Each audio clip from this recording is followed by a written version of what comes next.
Ээжигээ би мэдчихэж байгаа. За уйлах юм бол би дагаад уйлахгүй шүү гэж хичээсэн. Тэгээд угаасаа тэнд үлдчихэж байгаа хүнийг ингээд уйлуулад сэтгэл санааг нь өмүүлэхгүй байхыг айлуулах хичээгээд бие барьж байгаа. Онгоцноос буугаад одоо уушгаа тэнийтэл амьсгалаад их орноороо бахархах нэг тийм бодол шууд орж ирж илээ. Зөндөө саналаа одоо тэгэл гадаа хүлээж байгаа. Яаж одоо уулзах төсөөлөгдөхгүй.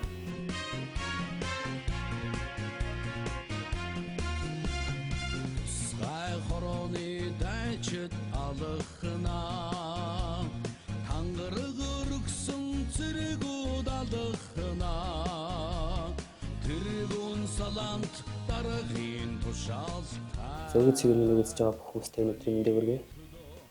Бүгд найрамд хүндэт судаа уцад явагдаж буй нэгдсэн үндэсний байгууллагын мандаттай анвес ажиллагааны Монгол Улсын зэвсгэгчдийн 13 дугаар моторлын батальон жил үүрэг гүйцэтгээд өнөөдөр их орондоо байлаа. Тэг ер нь бэлтгэлд гарах үеэс нь мэдчихсэн эрүүл мэндийн үзлэгээрээ ороод тэмцэжлээ. Одоо биеийн тамирын шалгалтаа өгөх чигээ явж байхад за тэгээд солигдох юм байна да гэж ер нь тиймэрхүү нээсч авцсан байсан л да. За үзэгч та бүхэнд бүгд найрамдах өмнөс удаан улс Бинтүү хот Монгол Улсын зэвсэг түвшний мот буудлын батальоны хөдөлгөөн баазаас мэдчилж байна. За яг одоогоор та бид бүхэн бол бас нэгэн түүхэн ховор агшныг ирж болж байна. Учир юу гэх юм бол Монгол Улсын зэвсэг түвшний энхийг сахиулагчдын түүхэнд бол урд өмнө нь аав нь хүүдээ, ах нь дүүдээ энхийг сахиулах ажиллагааны хариуцлагатай үргээ хүлээлгэн өгч ирсэн зүүн тохиолдол байдаг юм байна. За энэ удаа бол одоо хүүн ээжтэй нэгдсэн үндэстний байгууллага Монгол Улсын төр засаг цэргийн мэргэжлийн удирдлагын дээд байгууллагаас даалгасан энхийг сахиулах ажиллагааны хариуцлагатай бөгөөд хүндтэй үргээ ажиллагааны газар орнд инхүү хүлээлгэн өгч ээлж хүлээлцэж байгаа анхны тохиолдол болж байгаагаа онцлог байна.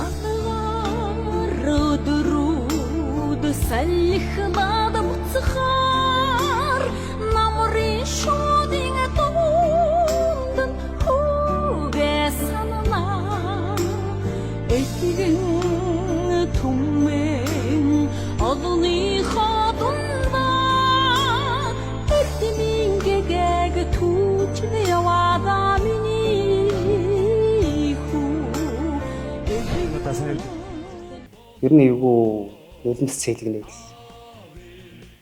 Өөрийгөө их барьсан л да. Тэгээд би бас өөртөө хэлж ирсэн. За ингээд уулзах юм бол угаасаа маар ээжигээ би мэдчихэж байгаа. За уйлах юм бол би дагаад уйлахгүй шүү гэж хичээсэн. Тэгээд угаасаа тэнд үлдчихэж байгаа хүнийг ингээд уйлуулад сэтгэл санааг нь өмүүлэхгүй байхыг айлуулах хичээгээд бие барьж байгаа л. Тэгээд солигдоод ирсэн. Манай ээж болохоор зэвсэгчтэй 341 дугаар ангид яруу албанд ажилладаг. Одоо 14 дугаар ээлжид бас яруу албанд ажилладаг. Өмнө нь явж байгааг миний анхны ажиллагаа. За ер нь хүний нутаг жил одоо тэгээ бидний дассан газар дассан одоо энэ удирлаас шал өөр газар байнгын хаалга удирдлагатай хөвчлэн нэмэгдөөч. Тэгээд магадгүй түүнээс дээш халуунд үүрэг гүйцэтгэж ирээд онгоцноос буугаад одоо уушгаа тэнийтэл амьсгалаад их орноороо бахархах нэг тийм бодол шууд орж ирж илээ. Анх за нэг сарын дотор их ер нь бол их тасцсан. Ер нь бол айгүй амархан тассан. Очоод шууд буу хантаад сум галт хэрэглэл бүх юм аваад л тэгээд чиглэлээрээ өөргөө гүйцэтгээд явж байгаа. Тийм болохоор нэг тийм амар хүндрэлтэй зүйл байх. Яг нэг тийм бөхчм чиглэг тийм л урамцтай. Их төвчээр тэгэл өглөө орой өдөр ер нь хэдэн цагийн үед ч ангуу яг л нэг халуунаараа байгаа. Тэгэхээр ер нь төвчээр шаарддаг.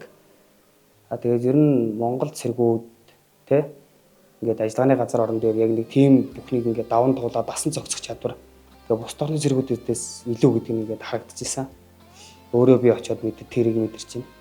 Би эхнэр нэг охинтой манай эхнэр надтай цуг ажилладаг. Манай охин болохоор одоо цэцэрлэгт явдаг.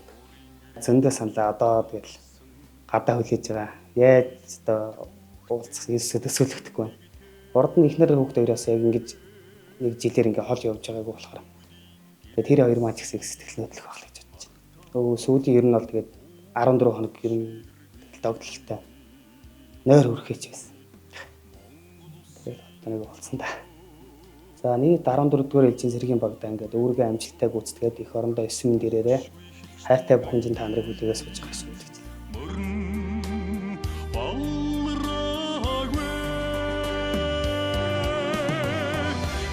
цацлын хайлагатай эх орны бэнхэн тайван бай сайхан чимээс өөрөө нэргүй сайхан нутгийн минь хэл тайван бай тожинарснаас дүрлсэн хойсгодын алта очнэгтэй